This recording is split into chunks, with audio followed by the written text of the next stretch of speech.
Hello there, this is Vikas Akhtar, and in this video, we are going to understand IFRS 9 in the context of UAE corporate tax. The key contents of this lecture is the key principle of IFRS 9, step-by-step guidance on recognition and de-recognition of the financial assets and liabilities. And then we will going to understand this by the help of a complex business example, especially in the UAE for logistic groups, and then the summary of the implementations under the corporate tax uh, and the best practices that we need to implement for in accordance with IFRS 9. What is IFRS 9? IFRS 9 is the principle that guides us about the financial instruments regarding their classifications and the measurement of that financial assets and liabilities.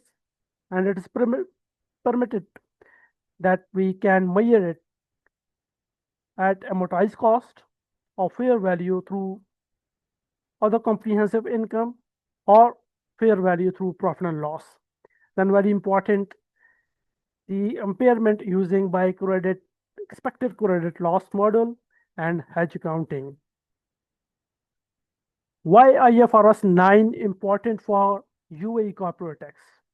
Because, as we all know, the accounting profit that is based on the IFRS is the starting point for computing taxable income.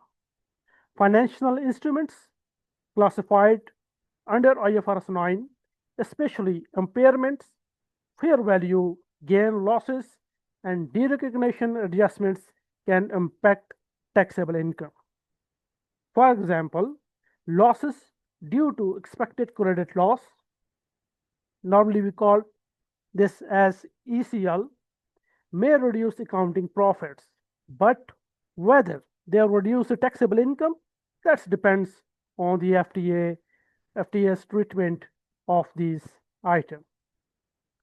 Now, what is the step-by-step guidance on the recognition and de-recognition of the financial assets and liabilities? Recognition of financial assets when an entity become a party to the contractual provisions of a financial instrument. And how identify the financial assets? It may be a trade receivable, loan receivables, or investments, and classified based on a business model like hold to collect, sell or trade, a cash flow characteristics like solely payment of principal and interest. Measurement on recognitions is a fair value plus transaction cost unless at fair value through profit and loss statement. Derecognition of financial assets when a contractual right to cash flow expire or when the asset is transferred and risk and reward of ownership are transferred or control is lost. And how to remove these from the balance sheet? Recognize gain or loss, difference between carrying amount and considering received.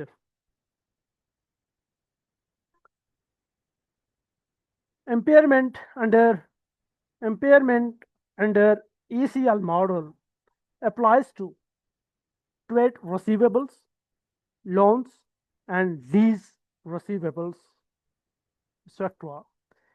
Steps needs to assess if there's a significant increase in credit risk and apply three-stage model. Stage 1 model is 12-month expected credit loss, expected, and stage 2, lifetime ECL, credit